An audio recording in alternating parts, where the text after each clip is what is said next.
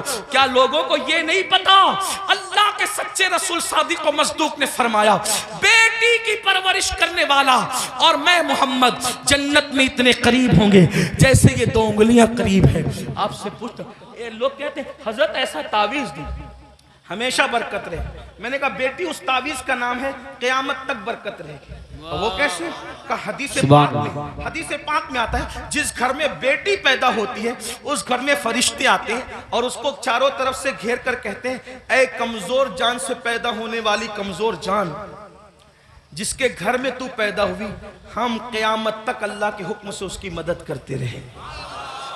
اب بیٹی پیدا ہو تو مدد یوں اتر رہی ہے اور ہم نے بیٹیوں کو بہت سمجھ لیا۔ تو امام کربلا میں دیکھو بیٹی سے پیار کتنا کر رہے ہیں۔ حضرت سیدہ سکینہ جنہیں سکینہ بھی کہتے ہیں، اب میں جو ہے وہ تلفظات کے جو ہے وہ بھول بھلیا میں آپ کو گمانا نہیں چاہتا، جو لوگ کہتے ہیں وہی کہہ کر آگے بڑھنا چاہتا ہوں، لیکن بہرحال حضرت سیدہ سکینہ کو سینے پہ سلا رہے کہ نہیں سلا رہے؟ ایک بیٹی کا مرتبہ کربلا کے خیمے میں امام اپنی بیٹی کو سینے پہ رکھ رہے ہیں۔ آپ اندازہ تو فرمائیں، چچا بھتیجی کے کہنے پر فرات تک جا رہا ہے، یہ سب کیا ہے؟ بھائی اپنی بہن کے کہنے پر، امام علی اکبر رضی اللہ تبارک و تعالی اپنی بہن کے کہنے پر وہ سب کچھ کرتے نظر آ رہے ہیں جس کو دیکھ کر کے انسان حیرت و استجاب میں ڈوب جاتا ہے۔ کربلا یہ بھائیو، کربلا اب اختتام پہ سن لے ذرا سا، کربلا رشتوں کی وفا کا نام، کربلا رشتوں کو تعظیم دینے کا نام، کربلا محبتوں کا نام، کربلا احترام کا نام، کربلا تعظیم کا نام، کربلا قرآن کے تحفظ کا نام، کربلا عقیدے کی حفاظت کا نام، اور کربلا حدیث کے صحیح مفہوم کو عملی تفسیر میں پیش کرنے کا نام، کربلا قرآن مقدس کے سانچے میں ڈھل جانے کا نام، کربلا شراب سے نفرت کا نام، کربلا زنا سے نفرت کا نام، کربلا جوے سے نفرت کا نام، کربلا بانسری میوزک اور موسیقی کے مکمل خاتمے کی جود مسلسل کا نام، کربلا سجدوں کے لیے انسان کیا کیا قربانی دے سکتا ہے اس پیغام خاموش کا نام کربلا ہے۔ اب آپ سے پوچھتا ہوں ہم نے کربلا سے سیکھا کیا؟ وہی گناہ میں مبتلا، وہی جرائم میں مبتلا، وہی بلاؤں میں مبتلا۔ ایک بات یہ بھی کہہ دوں اختتام پر، خاص طور پر آخر میں بات کرتے کرتے مسلمانوں ایک بات آپ سے کہہ دوں، کربلا تو صحابہ کرام کی قربانیوں کے تحفظ کا نام تھا، لیکن آج جب کربلا کا ذکر ہوتا ہے تو انہی صحابہ کو نشانہ بنایا جاتا ہے، انہی صحابہ پہ تبرہ کیا جاتا ہے، انہی صحابہ کو معاذ اللہ یہ اس لیے قرار دیا جاتا ہے کہ انہوں نے تو اہل بیت کا حق کسب کیا۔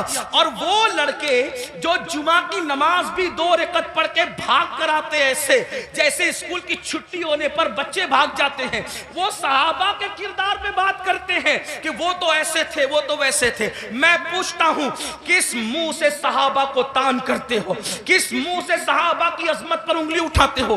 2 رکعت پڑھنے کی اوقات نہیں ہے صحیح سے، اور ان کے لیے انگلی اٹھا رہے ہو جنہوں نے دین کے لیے اپنا مال قربان کیا۔ آج مسلمان کہلانا آسان ہے، لیکن اللہ اکبر اس وقت جب اللہ اللہ مسلمان کہلائے جانے پر، مسلمان بن جانے پر پٹائیاں ہوتی تھی، پتھر مارے جاتے تھے، کوڑے مارے جاتے تھے، چابک برسائے جاتے تھے، بھوکا رکھا جاتا تھا، سوشل بائیکاٹ کیا جاتا تھا۔ صحابہ اس وقت کے مسلمان ہیں، ان کے ایمان پر یہ قوم کے لڑکے سوالیہ نشان کھڑا کریں گے جن کو طہارت کے مسائل تک نہیں پتا ہے۔ آپ سے پوچھنا چاہتا ہوں وہ صدیق اکبر رضی اللہ تبارک و تعالیٰ عنہ جس نے وہ قربانی دی ہے کہ اللہ کے رسول نے فرمایا جس نے اسلام کی مدد کی ہے سب کے احسان کا بدلہ ادا کیا جا چکا ہے سوائے ابو بکر کے احسان کا بدلہ قیامت میں اللہ تبارک و تعالیٰ عطا فرمائے گا۔ ایسے لوگوں کو غاصب کہا جاتا ہے، ایسے لوگوں کو حق تلف کس کا؟ اہل بیت کا۔ مجھے بتاؤ مسلمانوں ذرا غور کرو، اس فاروق اعظم کے بارے میں کہا جاتا ہے کہ انہوں نے یہ کیا، یہ کیا، یہ کیا. آپ سے پوچھتا ہوں فاروق اعظم کا کردار پتا ہے؟ فاروق اعظم کا کردار معلوم ہے؟ فاروق اعظم کے کردار کے بارے میں علم ہے؟ اللہ اکبر. آپ کو وہ سفر یاد ہوگا، آپ وہ سفر جانتے ہوں گے. اللہ اکبر کہ فاروق اعظم مدینہ منورہ سے چلتے، فاروق اعظم مدینہ منورہ سے چلتے اور مدینے سے چلتے ہوئے بیت المقدس جاتے ہیں. ایک ہی اونٹنی ہے، اپنے جوانوں کی خاص توجہ، ایک ہی اونٹنی ہے، غلام ساتھ میں جا رہا ہے. فاروق اعظم غلام سے کہتے سواری ایک ہے اس لیے ہم یہ کریں گے، سواری ایک ہے یہ کریں گے کہ تھوڑی دیر میں بیٹھوں گا، تھوڑی دیر آپ بیٹھنا، پھر میں پیدل چلوں گا، پھر تم بیٹھو گے، تم چلو گے میں بیٹھوں گا. آپ سے پوچھتا ہوں بیت المقدس تک غلام کو اس طرح لے کر کے گئے کہ نہیں لے کے گئے؟ آپ بتائیں. بولنے سے پہلے تولو، کسی کی بھی بات سن کر کے بکا مت کرو. جو فاروق اعظم ایک غلام کی حق تلفی نہ کریں، جو فاروق اعظم ایک غلام کی حق تلفی نہ کریں، وہ فاروق اعظم اپنی آقا زادی سیدہ فاطمہ الزہرا کی حق تلفی کیسے کر سکتے ہیں؟ آپ جانتے ہیں کبھی غور تو کیا ہوتا، کبھی سوچا تو ہوتا. جس سے جو سنا وہی بکنا شروع کر دیا. میرے آقا علیہ السلام فرماتے ہیں میرے اصحاب کو برا مت کہو، میرے صحابہ کو برا مت کہو. اور اسی کربلا کی بات کرتے ہوئے صحابہ پہ تبرہ کیا جائے. مسلمانوں کیا منہ لے کر کے اٹھو گے؟ جانتے ہیں شفا شریف میں قاضی ایاز رحمت اللہ تعالی علیہ لکھتے ہیں کہ ایک شخص مر رہا تھا، اس کو موت آ رہی تھی. مرتے وقت اس کی زبان پہ کلمہ نہیں آ رہا تھا. اللہ اکبر. اس کی زبان پہ کلمہ نہیں آ رہا تھا. اس سے پوچھا گیا کہ تو کلمہ کیوں نہیں پڑھ پا رہا ہے؟ اس نے کہا کہ میں ابو بکر اور عمر کے گستاخوں کے ساتھ بیٹھا کرتا تھا. وہ گستاخ نہیں تھا بلکہ گستاخان شیخین کے ساتھ بیٹھتا تھا. اللہ اکبر. تو جو گستاخان شیخین کے ساتھ بیٹھے، صرف بیٹھے، مرتے وقت اس کی زبان پہ کلمہ نہیں آتا، جو گستاخی کرے اس کا کیا انجام ہوگا؟ یہ دنیا چند دن کی ہے، یہ دنیا چند لمحے کی ہے. بندوں کی خوشی کے لیے اللہ کو ناراض نہ کرو. واللہ ورسولہ احق ان یرضوا. اللہ اور اس کا رسول اس بات کے زیادہ حقدار ہیں کہ ان کو راضی کیا جائے. آج یہ بحث چل رہی ہے کہ کون کب ایمان لایا تھا، کون کب ایمان لایا تھا. میں نے کہا کسی نے کبھی بھی ایمان لایا تھا. ایمان تو لایا تھا نا، حضور نے تو معاف کیا تھا نا، حضور نے تو چادر میں جگہ دی تھی نا. جس کو رسول اللہ امان دے دے، جس کو نبی امان دے دے، امتی کو حق کیا ہے اس کو امان سے باہر کرنے کا. آپ سے پوچھنا چاہتا ہوں، اس لیے مسلمانوں اپنی حیثیت میں رہو. اعلیٰ حضرت امام محمد رضا محدث بریلوی فتاوی رضویہ شریف میں لکھتے ہیں عالم ربانی کی توہین کرنے والا کفر تک جاتا ہے. جب عالم ربانی کی توہین کرنے والا کفر تک جاتا ہے، جو صحابہ کی توہین کرے، صحابہ کو گالیاں دے، یاد رکھنا اسٹیج پر کچھ بھی کہو، کمرے کی گفتگو تو اللہ سن رہا ہے، دلوں کا حال تو اللہ دیکھ رہا ہے. اس لیے ان کے لیے دلوں میں کینہ نہ رکھو، ان کے لیے دلوں میں عداوت نہ رکھو. مسلمانوں کیا بات ہے، اگر رسول اللہ اونٹ کے چمڑے کی نالین پہن لے تو ہم اس نالین کو سر پہ رکھتے ہیں. آخر اونٹ کا چمڑا نہ دیکھا، کیا دیکھا؟ رسول اللہ کی نسبت دیکھی.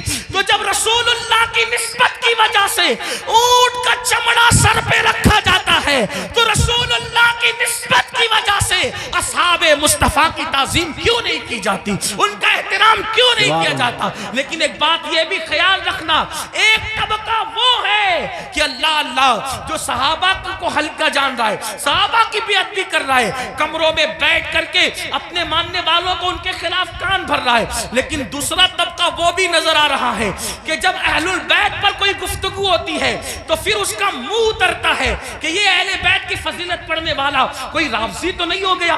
ہم کہتے ہیں اللہ کے بندو، اہل بیت کی فضیلت پڑھنا رافضیت نہیں ہے بلکہ صحابہ کی گستاخی کرنے کا نام رافضیت ہے. ورنہ دیکھو اللہ اکبر، ہمارے جتنے بزرگان دین ہیں سب نے کھل کر صحابہ کی عظمت بھی بیان کی اور اہل بیت کی عظمت بھی بیان کی. آج اگر محفل میں نعرہ حیدری لگے تو کچھ لوگوں کے چہرے یوں اترتے ہیں. ہم نے خود منبر پہ محسوس کیا ان کے نام نہیں جانتے وہ کون لوگ ہیں. اللہ اکبر کہ محفل میں علی کا نعرہ لگ رہا ہے, کہیں رافضیوں کی محفل تو نہیں. میں نے کہا یہ فکر صحابہ نہیں ہے, فکر اہل سنت نہیں ہے. ہماری محفلوں میں صحابہ کے ساتھ علی مرتضیٰ کا نعرہ لگتا تھا, لگتا ہے اور انشاءاللہ لگتا رہے گا. بلکہ صحابہ نے تو معیار قرار دیا ہے ایمان کا علی مرتضیٰ کو. فرمایا جب لوگوں میں بدعتیں پھیلنے لگی, فتنے اٹھنے لگے, تو محفلوں میں لوگ آتے تو ہم سوچتے کون اپنا اور پرایا ہے. تو جب لوگوں کو چھانٹنا چاہتے, لوگوں کو تقسیم کرنا چاہتے, اپنے اور پرائے کا فرق کیا ہے, تو ہم ذکر علی کرنے لگتے. علی کا ذکر سن کر جن کے چہرے کھل جاتے سمجھ جاتے ایمان والا ہے, جس کا چہرہ اتر جاتا سمجھ جاتے کہ منافق. نعرہ تکبیر, اس لیے نعرہ ذکر رسالت. علی کرو مگر احترام صحابہ کے ساتھ. ذکر اہل بیت کرو احترام صحابہ کے ساتھ. صحابہ کا ذکر کرو اہل بیت کی تعظیم کے ساتھ, کیونکہ یہ دونوں رسول اللہ سے منسوب ہیں. بلکہ یوں کہہ لیں حضور کے ارد گرد ستارے گردش کر رہے, جو گردش گھر کے اندر کر رہے ان کو اہل بیت کہتے ہیں, اور جو گھر کے باہر کر رہے ان کو صحابہ کہتے ہیں. حضور کی نسبت کا خیال کرو. آئیے اپنی بات کو اختتام تک پہنچاتے ہوئے یہ بات عرض کروں. مسلمانوں, ہم نے باتیں بہت کی, بہت باتیں کی. ہم سب جگہ ہیں, عمل کے میدان میں نہیں, عمل سے کورے, زندگی گناہوں میں ڈوبی ہوئی ہے. یاد رکھنا اللہ کی بارگاہ میں ہمیں اور آپ کو پہنچنا ہے, اللہ کو منہ دکھانا ہے, اللہ کی بارگاہ میں کھڑے ہونا ہے. آئیے آج سے پہلے کچھ کیا, جو کیا سچی توبہ کریں, اللہ کی طرف پلٹیں, اللہ کی طرف واپس آئیں. یاد رکھیے انسان جہاں جا کر جرم کا اعتراف کرے, جہاں جا کر اعتراف جرم کرنے سے انسان کی عزت گھٹتی ہے. لیکن ایک میرے اللہ کا در ہے, جہاں آ کر انسان اقبال جرم کر لے تو میرا اللہ عزت گھٹاتا نہیں بلکہ عزت کو بڑھا دیتا ہے. آؤ توبہ کرو. آج محرم شریف کی پہلی تاریخ ہے. یہ محرم شریف حرمت والا مہینہ ہے, حرمت والا, یعنی جن 4 مہینوں کی حرمت اللہ نے روز اول سے مقرر کی ہے اس میں محرم الحرام بھی ہے. اور اللہ کے رسول علیہ السلام کی ایک حدیث یہ ہے کہ رمضان شریف کے بعد سب سے زیادہ جس مہینے کے روزے کی اہمیت ہے وہ ماہ محرم الحرام کے روزے, ماہ محرم شریف کے روزے. ان دنوں کو خرافات بدعات میں گزارنے کی بجائے عبادات میں گزارو. ہو سکے تو یہ طے کر لو کہ روزانہ میں نے نبی اور آل نبی پر 1000 بار درود شریف پڑھنا ہے. آپ کہیں گے لوگ کہتے ہیں ارے بہت ٹائم لگے گا. کوئی ٹائم نہیں لگے گا. صلی اللہ علیہ وآلہ وسلم یہ بہت مختصر درود شریف, بہت مختصر درود شریف ہے. اگر اس درود شریف کو آپ نے پڑھا 1000 بار صرف 20 منٹ کا ٹائم لگے گا. 20 منٹ درود شریف پڑھو. اس کے بعد جیسا کہ آپ نے پہلے بھی سنا صدقہ دو, خیرات دو. اور ایک بات آپ کو کہوں, اس کو بھی دھیان سے کہ جو ہم خرافات پر اور بدعات پر پیسہ خرچہ کرتے ہیں اس پیسے کو اٹھا کے آپ وہ سادات کرام جو مالدار نہیں ہیں ان پہ خرچہ کرو, وہ علماء کرام جو مالدار نہیں ان پہ خرچہ کرو. اس سے کیا ہو؟ خرافات اور بدعات کے بارے میں توجہ کرنا. 2 گروپ ہیں, ایک گروپ کہتا ہے جائز ہے, ایک گروپ کہتا ہے ناجائز. جو گروپ جائز کہتا ہے وہ بھی صرف جائز ہی کہتا ہے, نہ فرض کہتا ہے, نہ واجب کہتا ہے, نہ سنت کہتا ہے, نہیں کہتا نا. جو جائز ثابت بھی کر لے خرافات کو تو صرف جائز ہی کہہ سکے گا, فرض نہیں کہہ سکے, واجب نہیں کہہ سکے گا. لیکن بھائیوں اپنے مسلمان بھائی کی مدد کرنا تو اللہ نے ہم پہ فرض کیا ہے. بلکہ یہاں تک فرمایا کہ جب تک تم اپنے مسلمان بھائی کی مدد کرتے رہو گے اللہ تمہاری مدد کرے گا. اور آپ کو بتاؤں خاص طور پہ سادات کی خدمت, وہ جو مالدار نہیں ہیں مستحق ہیں, یہ نہیں کہتا غریب ہیں, میرے اندر اتنی ہمت نہیں کہ میں کسی سید کو غریب کہوں, لیکن سادات جو مالدار نہیں ہیں, مالدار اگر آپ ان کی خدمت کریں تو ہوگا کیا. 2-3 باتیں سن لے, بات ختم کرتے. حضرت سیدنا عبداللہ ابن مبارک رضی اللہ تعالی حج کو جا رہے تھے, حج کا ارادہ تھا, اور حج کے ارادے میں آپ نے یہ طے کیا کہ میں نے حج کو جانا ہے. پوری تیاری ہو گئی, ارادہ بن گیا حج کو جانا. عبداللہ ابن مبارک کو پتا چلا کہ میرے پڑوس میں ایک سید صاحب رہتے ہیں اور وہ اس وقت تھوڑا پریشان حال ہے, حالات کے ستائے ہوئے اور حالات کے مارے ہوئے. تو انہوں نے سوچا کہ پڑوسی ہے, سید ہیں, میں ان کے نانا کے یہاں جاؤں, میں حج کے لیے جاؤں اور ان کو بھوکا پیاسا تڑپتا بلکتا چھوڑ کے جاؤں. تو انہوں نے کیا کیا, اس سال حج نہیں کریں گے, انشاءاللہ آئندہ پھر کبھی دیکھیں گے. حج کی پوری رقم اٹھا کر اس سید صاحب کو دے دیا اور اس کے بعد آنسو پوچھتے ہوئے اب صبر کرتے ہوئے رہ گئے. جب حج سے قافلہ واپس آیا تو لوگ ملاقات کرتے تھے تو عبداللہ ابن مبارک لوگوں کو کہتے تھے مبارک ہو حج. تو لوگ بھی کہتے تھے عبداللہ آپ کو بھی مبارک ہو, آپ کو بھی مبارک ہو. حضرت عبداللہ ابن مبارک سوچتے یا اللہ میں گیا نہیں لیکن جو آتا ہے مجھے حج کی مبارک بات دیتا ہے. اسی فکر میں تھے, آنکھ لگی تو خواب میں غیب سے ندا آئی, کوئی کہنے والا کہتا ہے عبداللہ ابن مبارک تو نے میرے نبی کے شہزادے کی مدد کے لیے حج کو ملتوی کر دیا تو تیری یہ ادا اتنی پسند آئی کہ ہم نے تیرا ہم شکل ایک فرشتہ پیدا کیا ہے جو قیامت تک تیری طرف سے حج کرتا رہے گا اور اس کا ثواب تجھے ملتا رہے گا. سبحان اللہ, سبحان اللہ. اس لیے خرافات کی طرف خرچ کرنے کی بجائے اپنے سادات جو مستحق ہیں ان کے لیے خرچ کرو. ایسے سادات ہیں, میں نے کئی جگہ دیکھا, کوئی سبزی بیچ رہا ہے, کوئی آٹو چلا رہا ہے, کوئی چائے بیچ رہا ہے, ان کے بچوں کی اسکول کی فیس نہیں ہے بھرنے کے لیے, ان کی بچیوں کی شادی کے لیے پیسے نہیں ہیں. یہ ساری چیزیں مسلمانوں ہمیں اس کی طرف غور, ترجیحات کی طرف غور کیجئے, جہاں خرچ کرنے کا زیادہ فائدہ ہے اس کی طرف. بلکہ امام اہل سنت ایک حدیث لکھتے ہیں, آئیے اس حدیث کو بھی سنیں. کہتے ہیں کہ میرے آقا علیہ السلام نے فرمایا کہ جس نے بنو ہاشم پر احسان کیا, ان کی خدمت کی, ان کی مدد کی, آقا فرماتے ہیں مجھ پر واجب اور لازم ہے کہ جس نے بھی میری آل کی خدمت کی, مدد کی, نصرت کی, حمایت کی, محبت کی, آقا فرماتے ہیں مجھ پہ واجب ہے, لازم ہے کہ اس کا صلہ میں اس کو قیامت میں دوں گا جب وہ مجھ سے ملے گا. یہ حدیث لکھنے کے بعد میرے امام کہتے ہیں جس کا مفہوم یہ, سنیوں دوڑو اور سادات کی خدمت کر لو, اس لیے کہ نبی کس کس کو ملیں گے کس کس کو نہ ملیں گے الگ عنوان ہے, لیکن جنہوں نے آل نبی کی خدمت کی ہوگی اس سے ملنے کا وعدہ مصطفیٰ جان رحمت فرما رہے ہیں. گویا کہ اور لوگ حضور کو ڈھونڈیں گے اور حضور اپنی آل کی خدمت کرنے والے کو صلہ عطا فرما رہے ہوں گے, لقاء کا شرف عطا فرما رہے ہوں گے. اس لیے میری گزارش ہے, ہم نے اپنے پیسوں کو, روپیوں کو بہت ضائع کیا خرافات پر, بدعات پر. کیا خرافات ہے, کیا بدعات ہیں, اپنے علاقے کے مستند معتبر علماء اور مفتیان کرام کے پاس بیٹھو اور بیٹھ کر کے سیکھو کہ کن خرافات سے اور بدعات سے بچنا ہے اور کون سی چیزیں اہل سنت و جماعت سے ہے. جیسے کہ لوگ تو شربت پلانے کو بھی بدعت کہہ دیتے ہیں. آپ سے کہتا ہوں کہ بھئی شربت پلانا کون سی بدعت ہے؟ میرے امام لکھتے ہیں, وہ بھی کیا دلیل دی, فرمایا جب کتے کو پانی پلانے پہ جنت مل سکتی ہے تو امام عالی مقام کے نام پہ اگر مومنوں کو شربت پلایا جائے تو پھر اس کا صلہ کیا ہوگا. یہ ساری چیزیں کرتے رہی. اللہ تعالیٰ سے دعا ہے اللہ ہم سب کو توفیق دے. گفتگو کے درمیان اگر کوئی غلطی ہو جائے تو اللہ تعالیٰ معاف فرمائے. استغفر اللہ ربی من کل ذنب واتوب الیہ. اہل سنت کا ہے بیڑا پار, اصحاب حضور نجم ہے اور ناؤ ہے عطرت رسول اللہ کی. السلام علیکم ورحمۃ اللہ وبرکاتہ.